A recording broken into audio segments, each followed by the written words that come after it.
రోజుకొకటి బయట పెడతాం, ప్రూఫ్తో సహా ఉన్నది.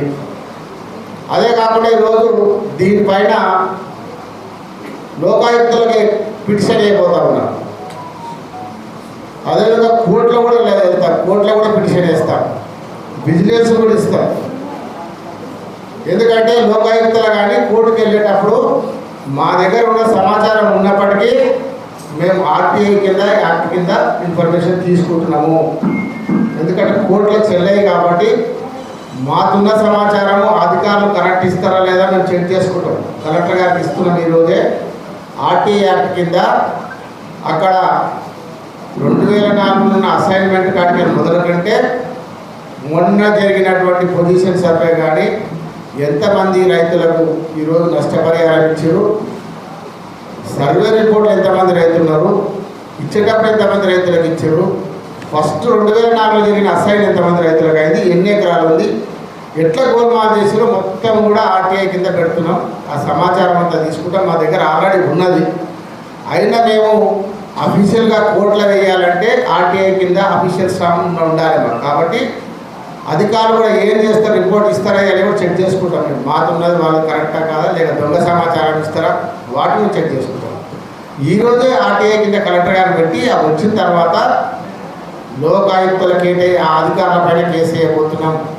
చాలా అధికారులు, పోలీస్ డిపార్ట్మెంటు, రెవెన్యూ అధికారులు, కాంగ్రెస్ పెద్దలు, ముఖ్యమంత్రి సోదరులు అందరూ కూడా కలిసి పెద్ద ఎత్తున కుంభకోణం చేసినారు. కుటుంబ సభ్యులు ఈరోజు వాళ్ళ డైరెక్షన్లోనే పని జరిగింది. ముఖ్యమంత్రి కుటుంబ సభ్యుల డైరెక్షన్లోనే ఎంత జరిగింది. కొన్ని 100 కోట్ల గోల్మా జరిగింది. దీన్ని తప్పకుండా బయట పెడతాం. ముఖ్యమంత్రి గారిని నేను ఒకటే ప్రశ్నిస్తున్నా, మీ ముఖ్యమంత్రి గారికి చిత్తశుద్ధి ఉంటే అవినీతి జరగలేదని అంటే సిట్ దర్యాప్తు చేయించు, విజిలెన్స్ ఎంక్వైరీ పెట్టి రివ్యూ పెట్టు, సిబిఐకి మీరు ఇవ్వకపోతే మేము ఇస్తాం. లోకాయుక్తల కేసు వేస్తాం, కోర్టులో హైకోర్టులో కూడా కేసు వేస్తాం, సిబిఐ కూడా ఇస్తాం. కొడంగల్లో అభివృద్ధి పేరు మీద కొంచెం దోపిడీ జరుగుతూ ఉన్నది, పెద్ద ఎత్తున దోపిడీ జరుగుతుంది. చారాణ అభివృద్ధి చేస్తే బారాణ దోపిడీ చేస్తున్నాం.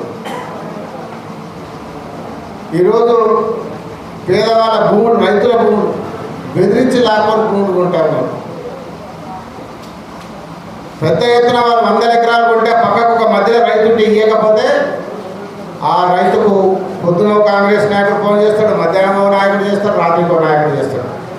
ఇవ్వకపోతే ఎందుకు మీకు ఇబ్బంది, కేసులు అయితే అమ్మి బలవంతంగా అనిపిస్తున్నారు రైతులు. అట్లాంటి సంఘటనలు కూడా ఇక్కడ ఉన్నాయి నా దగ్గర.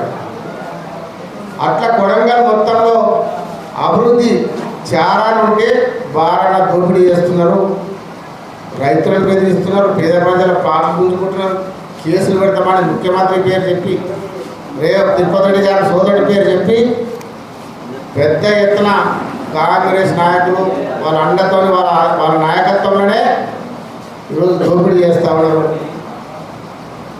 ఈరోజు రాయలసీమ ప్రాంతాలు చేసిన కాంట్రాక్టర్ రోడ్లు ఇచ్చినారు. కాంగ్రెస్ నాయకులు కార్యకర్తలు చెప్తా ఉన్నారు చాలామంది, 20% రోడ్లని రాయలసీమ కాంట్రాక్టర్లకు ఇచ్చుకున్నారు, మాకు ఒక్క వర్క్ కూడా ఇవ్వలేదు, వాళ్ళే బాధపడుతున్నారు.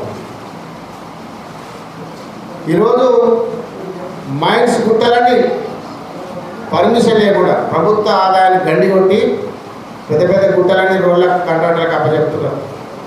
ఈరోజు మట్టి గుట్టలన్నీ మొత్తం అప్పచెప్పేసారు. చెరువులో నల్ల మట్టి కూడా దొరకలేరు. తుక్కిమెట్ల కాడ చెరువులో నల్ల మట్టి కూడా అమ్ముకుంటున్నారు పెద్ద ఎత్తున దోపిడీ చేసి. ఈరోజు మనం ఉన్నప్పుడు 26 చెక్ డ్యాములు కట్టాం బ్రహ్మాండంగా, 80 కోట్లతో 26 చెక్ డ్యాములు కడితే రైతులకు బ్రహ్మాండంగా వాటర్ ఉండే, బోర్లలో వాటర్ ఉండే, పంటలు పండించుకుంటుంది. అట్లాంటి చెక్ డ్యాముల కింద వచ్చినటువంటి ఉసుక మొత్తం దోపిడీ చేస్తూ ఉన్నారు. రోజుకు సుమారు 50 లక్షల నుంచి ₹1 కోటి ఉసుక దంద నడుస్తుంది కొడంగల్.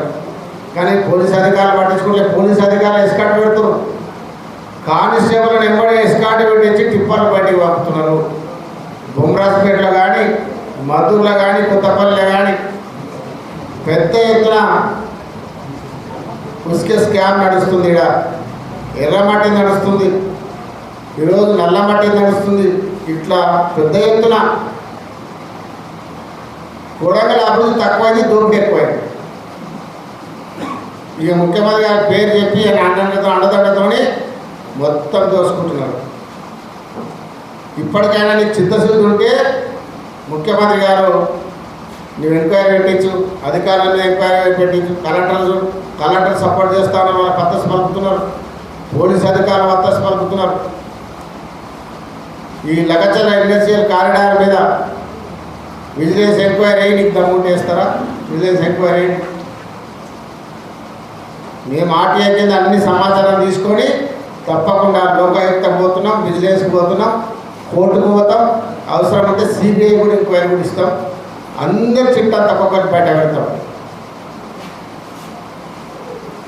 ఇక నీ పేరు ఒక ప్రధాన అనుచరుడు, ముఖ్యమంత్రి ప్రధాన అనుచరుడు మొన్న ఒకటి పెద్ద పెద్ద మాటలు మాట్లాడి ఏం చెప్తున్నాడు? కొండపూర్లో 19 ఎకరాలు ఉంది, నేను కొడంగల్ కొంటా అంటున్నాడు. ఇక మనకి అనుచరుడైన కొడంగల్ కొంటే రేవంత్ రెడ్డి గారు సోదరులు మన తెలంగాణ కొంటారు. ఒక నీ దగ్గర అనుచరుడు ఉన్నోడే కొడంగల్ కొంటా అంటున్నాడు అంటే ఎంత అక్రమ సంపాదించారో అర్థం చేసుకోవాలి. కొడంగల్ ప్రజలు కానీ తెలంగాణ ప్రజలు కానీ తెలంగాణలో ఉన్న మొత్తం ప్రజానికము రేవంత్ రెడ్డి ప్రధాన అనుచరుడే కొండపూర్ల 19 ఎకరాలు ఉంది, నేను కొడంగల్ కొంటా అంటుండంటే తెలంగాణ ఎంత దోపిడీ జరుగుతుందో ప్రజలు అర్థం చేసుకోవాలి. దీనికి రేవంత్ రెడ్డి సమాధానం చెప్పాలి ముఖ్యమంత్రి గారు. ఈ విధంగా ఇచ్చిన 6 గ్యారెంటీ పక్కన పెట్టేసారు, 420 హామీలు పక్కన పెట్టేసారు, పచ్చి అబద్ధాలు మాట్లాడుతున్నారు. ఎమ్మెల్యేలకి మొదలుకుంటే ముఖ్యమంత్రి దాకా పచ్చి అబద్ధాలు, మంత్రులు అబద్ధాలు మాట్లాడుతున్నారు, పొద్దున్న లేస్తే అన్ని అబద్ధాలు మాట్లాడుకుంటూ కేసీఆర్ గారిని కేటీఆర్ గారిని తిట్టుకుంటూ పబ్బం గడుపుతున్నారు. కొన్ని కోట్ల రూపాయలు వృధా చేసి బహిరంగ సభలు పెట్టి కేసీఆర్ తిరుగుతున్నాడు. మరి నువ్వేం చేసినావు? 3 ఏళ్ళు అవుతుంది కదా నేను ఈ పని చేసినా చెప్పి నీకు దమ్ముందా ముఖ్యమంత్రి గారు? నేను ప్రజలకు ఇది చేసిన, కేసీఆర్ చేసింది పక్కన పెట్టి చేయలేదంటున్నావు కదా, మరి 3 ఏళ్ళ నుంచి నువ్వేం చేసినావు? ప్రజలకు సమాధానం చెప్పు, రైతులకు చెప్పు. కేసీఆర్ చేసిన పథకాలన్నీ కొట్టినావు. నిన్న మొన్న కళ్యాణ లక్ష్మి షాదీ ముబారక్ కొట్టినావు. మొన్న రైతు బంధు డబ్బులు కట్టలేవు, పాలసీ కట్టక అద్దె కొట్టినావు. రైతు బంధు 4 విడతలు కొట్టినావు. 10,000 ఇస్తే నేను 15,000 ఇస్తాను కదా, ఉన్న రైతు బంధు కొట్టినావు. పెన్షన్ 4,000 అన్నావు, 2,500 అన్నావు, తులం బంగారం అన్నావు, అన్నీ ఎగ్గొట్టి ఏదో పెద్దగా ఆ ఇందిరామ ఇల్లు ఒకటి ఏమిస్తున్నావు. నీ కార్యకర్తలు 50,000కు ఇల్లు అమ్ముకుంటున్నారు. ఫస్ట్ విడతలు ఇచ్చిన వాళ్ళ సెకండ్ విడత జూన్ 2 నుంచి పెద్ద బ్రహ్మాండంగా స్టార్ట్ చేశారు.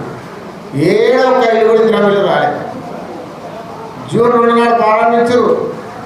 ఇల్లు ఇస్తున్నాం, మళ్ళీ సెకండ్ విడతల ఇల్లు ఇస్తున్నాం. ఆ పొంగులేటి గారు కొత్త కాంగ్రెస్ పార్టీ పుట్టినట్టే మాట్లాడతాడు. చిన్నప్పటి నుంచి కాంగ్రెస్ పార్టీలో పుట్టి పెరిగినట్టు, జెండా పట్టుకొని పుట్టినట్టు మాట్లాడుతున్నాడు. ఆయన బ్రహ్మాండంగా ఇల్లు ఇస్తున్నాం అంటాడు. ఈరోజు గతంలో ధరణి అని పెట్టినాడు కేసీఆర్ గారు. బ్రహ్మాండంగా ఏ రైతుకి ఇబ్బంది కాకుండా 10 నిమిషాల రిసీవ్ అయ్యి పాస్బుక్ వచ్చేది. ధరణి బాగాలేదు, దాన్ని బంగాళాఖాతంలో పడేస్తామని భూభారత్ తెచ్చారు. భూభారత్ తెస్తే ఏం చేస్తున్నారు? 22 పెట్టి మొత్తం డబ్బులు వసూలు చేస్తూ ఉన్నారు, 100 కోట్ల రూపాయలు. భూములన్నీ కూడా 22 చేర్చారు. 22 చేరిస్తే కలెక్టర్ గారి దగ్గర పోతే ముఖ్యమంత్రి దగ్గర పోవాలి ఫైల్గా. ముఖ్యమంత్రి దగ్గర పోతే కోట్ల రూపాయలు వసూలు చేద్దామని చెప్పి 22 పెట్టారు. ఇట్లా ప్రతి దాంట్లో కూడా ఈ ప్రభుత్వం వచ్చినాక దోపిడీ ఉన్నది తప్ప అభివృద్ధి లేదు, కానీ దోపిడీ ఎక్కువ ఉంది. ఈ లగచర్ల ఇండస్ట్రియల్ కారిడార్లో కూడా పెద్ద ఎత్తున దోపిడీ జరిగింది, అక్రమాలు జరిగినాయి, అవినీతి జరిగినాయి, 100 కోట్ల రూపాయల గోల్మాల్ జరిగింది. దాన్ని తప్పకుండా రోజుకొకటి బయట పెడతాం. ఇప్పటికే వారం రోజుల నుంచి రోజు బయట పెడుతున్నాం. ఇంకా రాబోయే రోజులలో చాలా ఉన్నాయని కూడా బయట పెట్టేసి ఈరోజు లోకాయుక్త కోర్టు కూడా వెళ్ళబోతా ఉన్నాం. అధికారులపై చర్య తీసుకోవాలి, పోలీసు అధికారులపై చర్య తీసుకోవాలి. అక్కడ ఉన్నటువంటి కాంగ్రెస్ లీడర్లు ఎవరైతే ఉన్నారో, ముఖ్యమంత్రి సోదరులు ఉన్నారో ఎవరున్నారో అవి కూడా బయట పెడతాం. తప్పకుండా కుటుంబంలో ఎవరెవరున్నారో, ముఖ్యమంత్రి కుటుంబంలో కూడా ఉన్నారో అందరినీ కూడా బయట పెట్టి వదలమని చెప్పి ఆ ఇండస్ట్రియల్ కారిడార్ జరిగిన అవినీతిని అంతా బయట పెడతామని చెప్పి తెలియజేసుకుంటూ, ఇప్పుడే ఇంతమంది రైతులు కూడా ఉన్నారు. మీకు నరసింహుడు ఉన్నాడు, ముగ్గురు ఉన్నారు, పాపాలు ఉన్నది. వీళ్ళతో పాటు 2-3 ఎగ్జాంపుల్. వీళ్ళతో పాటు చాలామంది రైతులు ఆ ఇండస్ట్రియల్ కారిడార్ లేఅవుట్ చేశారు. ఆ లేఅవుట్లో కూడా 5 ఎకరాలు రోడ్ సైడ్ అని ఉంచుకున్నారు, లోపలి ల్యాటరీ తీసేది. మరి సమాధానం చెప్పాలి, ఎవరు చెప్తారు? తిరుపతి రెడ్డి చెప్తారా, రేవంత్ రెడ్డి చెప్తారా? ఈ రోడ్ సైడ్ అన్ని కమర్షియల్ ప్లాట్లు ఎందుకు ల్యాటరీలో పెట్టలేదో సమాధానం చెప్పాలి. 4.5 నుంచి 5 ఎకరాలు అట్లా పెట్టేసి దాన్ని ఎందుకు? దాన్ని కుటుంబ సభ్యుల ముఖ్యమంత్రి కుటుంబ సభ్యులకి ఏనే పెట్టి రావాడిని దాన్ని ఎందుకు ల్యాటరీలో పెట్టలేదు? దాన్ని ఎందుకు లేఅవుట్లో పూర్తియలేదు? దీనికి సమాధానం చెప్పాలి. లేఅవుట్లో అవినీతి జరుగుతుంది, ఇండస్ట్రియల్ కారిడార్ భూ నిర్వాసితుల అవినీతి జరుగుతుంది, నష్టపరిహారంలో అవినీతి జరుగుతుంది. ఇవన్నీ కూడా బయట పెడతాం తప్పకుండా. ఒకటొకటి రోజుకొకటి బయట పెట్టి ఈరోజు లోకాయుక్త కోర్టును కూడా ఆశ్రయిస్తామని చెప్పి తెలియజేసుకుంటూ ఇంత పెద్ద ఎత్తున హాజరైన పత్రిక అందరూ కూడా మరొకసారి ధన్యవాదాలు సెలవు తీసుకుంటున్నాను. జై తెలంగాణ, జై కేసీఆర్. అదేవిధంగా సుద్దమ్మ కొడుకు నర్సింగుడు ఇట్లా చాలా మంది ముగ్గురు ఎగ్జాంపుల్ చూపించాం. దీంట్లో రేవంత్ రెడ్డి ప్రధానమంత్రి పాత్ర పెద్ద ఎత్తున ఉన్నది. దాంతోపాటు కాంగ్రెస్ నాయకులు చెప్తా ఉన్నారు, కాంగ్రెస్ సంబంధించిన ముఖ్య నాయకులు చెప్తా ఉన్నారు, ముఖ్యమంత్రి గారి యొక్క వైఫ్ గీత గారి పాత్ర ఉందని చెప్తా ఉన్నారు. దాని మీద ఎంక్వైరీ చేయాల్సిన అవసరం ఉన్నది. వీటన్నిటి మీద ఎంక్వైరీ చేసి లోతు ఎంక్వైరీ చేసి నిజ నిజాన్ని బయట పెట్టాలి. దాన్ని నిరూపించుకోవాలి. ముఖ్యమంత్రి గారు మీ మీద వచ్చిన ఆరోపణలు, మీ కుటుంబ సభ్యులకు వచ్చిన ఆరోపణలన్నీ మీరే నిరూపించుకోవాలి. లేదంటే అన్నింటినీ కూడా ఒక్కొక్కటి బయట పెట్టి లోకాయుక్త ద్వారా కోర్టు ద్వారా మేమే ప్రజలకు తెలియజేస్తాం. లేదంటే లాస్ట్ సిబిఐ కూడా ఇస్తాం. దీన్ని వదిలిపెట్టాం. ఈ అక్రమాలన్నీ బయట పడే వరకు ఎన్ని కేసులు పెట్టినా, ఎన్ని ఇబ్బందులు పెట్టినా ఎవరు భయపడలేదు. వీటన్నిటి బయట పెట్టి తీస్తాం. అధికారులు అడగడమే, అధికారులు కూడా వాళ్ళ చేస్తున్నాయి. అధికారులు కూడా కలుపుకొని పోలీసు అధికారులు, రెవెన్యూ అధికారులు ఒక్కరు కూడా వివరించలేరు. రైతులంతా బాధితులు బయటకు వచ్చి మాట్లాడుతున్నారు. అక్కడ కనబడతా ఉన్నది, మనం చూస్తే ఫిజికల్ కూడా కనబడుతుంది. కానీ ఏ అధికారం కూడా ఇంతవరకు బయటకు రావడం లేదు.